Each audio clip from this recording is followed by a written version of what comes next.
लोग नहा रहे, बाथरूम में कैमरा लगा हुआ है, 3 दिन से पानी नहीं मिला है हम लोगों को। हम लोग समस्या रखे तो माँ की गालियाँ दे रहे हैं, अंदर वो लोग दे रहे हैं, कह रहे हैं कि 600 लड़कियों के घर में डंडा करेंगे। बाथरूम में कैमरे लगे हैं, सब लोग आके वीडियो बन चुका है, क्या हो सकता है उसको वापस करेंगे, क्या एक आरओ से 600 लड़कियां पानी पी रही है, सिर्फ एक आरओ से 600 लड़कियां पानी पी रही है।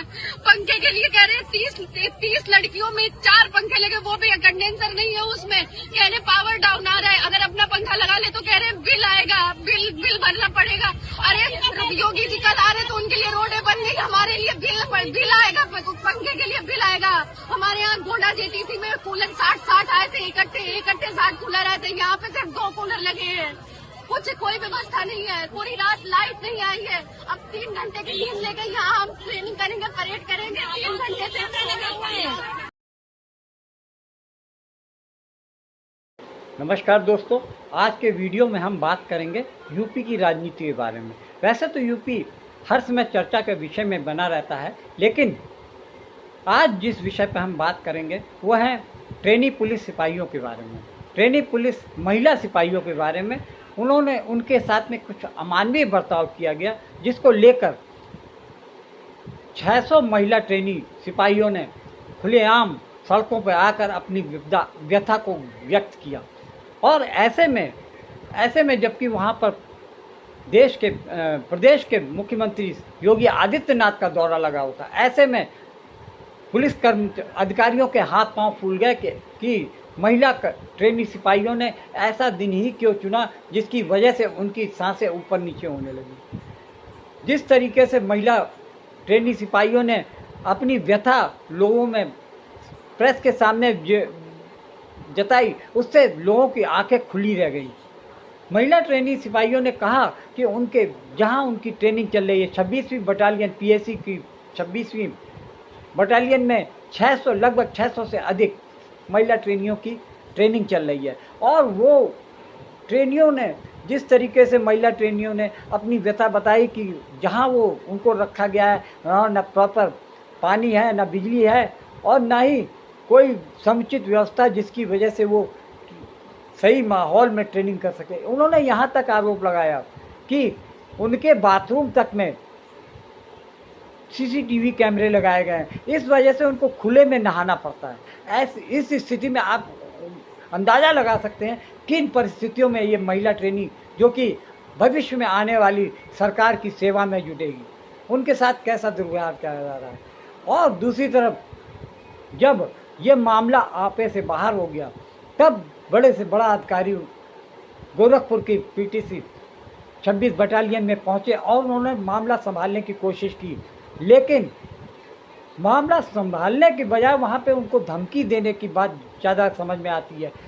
एडीजी प्रतिंदर सिंह ने कहा कि बिजली चली जाने की वजह से, शॉर्ट सर्किट हो जाने की वजह से वहाँ बिजली की कुछ प्रॉब्लम हुई थी, लेकिन बाद में वो सब सही हो गई। इस बिजली पावर सप्लाई न होने की वजह से पानी की भी सप्लाई रुक गई। इस वजह से महिला ट्रेनी सिपाहियों को दिक्कतों का सामना। लेकिन वहीं दूसरी तरफ महिला ट्रेनी सिपाहियों का कहना है कि ये स्थिति केवल आज की नहीं है, बल्कि ये महीनों से यही हाल चल रहा है। उनके इंस्ट्रक्टर उनके साथ बदसलूकी करते हैं और उनके साथ में उनके ऊपर गंदी गालियों के साथ उनको नवाया जाता है। यहाँ तक कि महिला होने के बावजूद उनके साथ ऐसा दुर्व्यवहार किया जाता है जो कि असहनीय, अमानवीय कहा जाता है। महिला ट्रेनी सिपाहियों ने ये भी कहा कि उनके प्रति इंस्ट्रक्टर्स जो पुरुष होते हैं, पुरुष इंस्ट्रक्टर बुरी तरीके से व्यवहार करते हैं। इन सब बातों को सुनकर एडीजी ने ये भी जानकारी दी कि उस पुरुष इंस्ट्रक्टर को सस्पेंड कर दिया गया है। अब देखिए, आपको इन वीडियो में देखने को मिलेगा किस तरीके से महिला ट्रेनिंग के दौरान यातना, अमानवीय वेदना का इजहार करती हैं और उनके चेहरे पे जो दुख है उसको समझने की कोशिश प्रदेश के मुख्यमंत्री योगी आदित्यनाथ ने ये भी नहीं किया कि उनके प्रतिनिधिमंडल को बुलाकर उनसे बातचीत कर उनके दर्द को बांटा जाए। 26 बटालियन गोरखपुर में नियुक्त रिक्रूट महिला आरक्षण द्वारा कुछ समस्याएं सामने रखी गई। जिसको सीनियर अधिकारियों के द्वारा तत्काल संज्ञान में लिया गया। तत्परता से वहां पे पहुंच के उसमें जांच की गई, जिसमें यह संज्ञान में आया कि कुछ तकनीकी कारणों के कारण विद्युत आपूर्ति कुछ समय के लिए ठप हुई थी, जिस कारण से जल आपूर्ति भी प्रभावित हुई है। इस समस्या का अधिकारियों के द्वारा मौके पर पहुंच के निस्तारण कर लिया गया। विद्युत विभाग से वार्ता करके जो विद्युत आपूर्ति में दिक्कत आ रही थी उसका निस्तारण कर लिया गया। इसके अलावा ये तथ्य संज्ञान में रखा गया था कि कुछ बाथरूमों में कैमरा लगने की बात सामने आई थी, जो जांच करने पर पूर्णतः असत्य व किसी भी तथ्य से वही पाया गया। एक पीटीआई के द्वारा अभद्रता करने की बात संज्ञान में आई थी, जिसको डीआईजी सेक्टर के द्वारा निलंबित कर दिया गया है।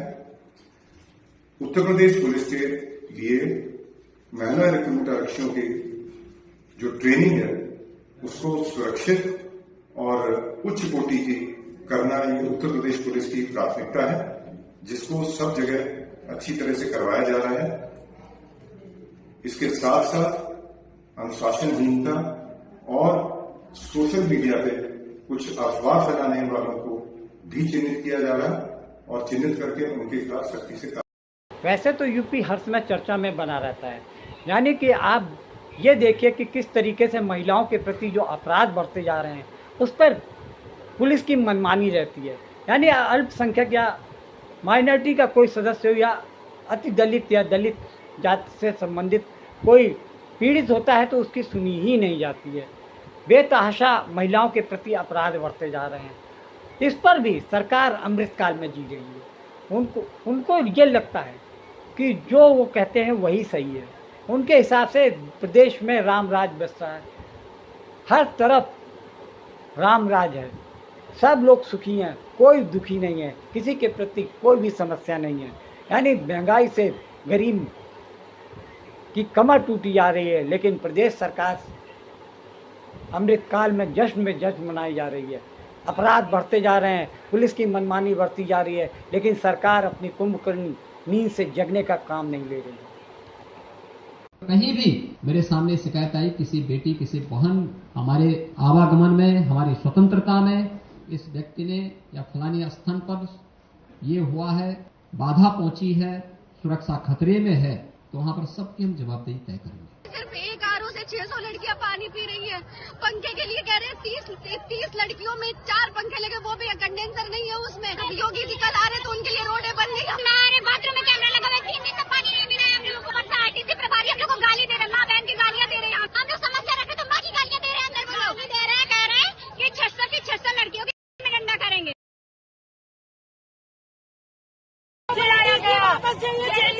वापस चाहिए पानी पीने के लिए नहीं, क्या लाइट है ना पंखा।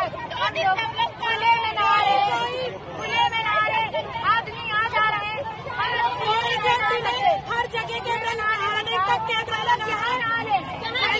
यहाँ की लड़कियां नंगे नहा रही थी, वहाँ से पलक भर गया है, लड़कियां हम लोग खुले में नहाए, खुले में सब कुछ करें, ना पीने के लिए पानी बोले प्रभारी बोले पीने के लिए पानी दो, फंड नहीं आया है, अवकाश नहीं थी तो क्यों हम लोगों को यहाँ बुलाया गया? बोले हमने नहीं बुलाया, तुम लोग क्यों आए हो? हम लोग अपने मन से आए हैं, इस दिन के लिए 250 की जगह थी और 600 लोगों को बुलाया। क्यों बुलाया? जब इतनी क्षमता नहीं थी तुम्हारे तो क्यों बुलाया? यहाँ पर गोरखपुर जल्दी से वापस जाना है। ये योगी बाथरूम में कैमरा लगा हुआ है, 3 दिन से पानी नहीं मिला है हम लोगों को। हम लोग समस्या रखे तो माँ की गालियां दे रहे हैं। अंदर वो लोग दे रहे हैं, कह रहे हैं कि 600 लड़कियों के घर में डंडा करेंगे। बाथरूम में कैमरे लगे हैं, सब लोग आगे का वीडियो बन चुका है, क्या हो सकता है? उसको वापस करेंगे।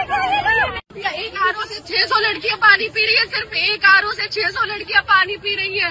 पंखे के लिए कह रहे हैं 30 लड़कियों में 4 पंखे लगे, वो भी कंडेंसर नहीं है उसमें। कह रहे पावर डाउन आ रहा है, अगर अपना पंखा लगा ले तो कह रहे बिल आएगा, बिल भरना पड़ेगा। अरे योगी जी कल आ रहे तो उनके लिए रोडें बन गई, हमारे लिए बिल आएगा, पंखे के लिए बिल आएगा। हमारे यहाँ गोंडा जेटीसी में कूलर 60 आए थे, इकट्ठे 60 कूलर आए थे, यहाँ पे सिर्फ 2 कूलर लगे हैं। कुछ कोई व्यवस्था नहीं है, पूरी रात लाइट नहीं आ चाहिए। अब 3 घंटे की नींद लेके यहाँ हम ट्रेनिंग करेंगे, परेड करेंगे।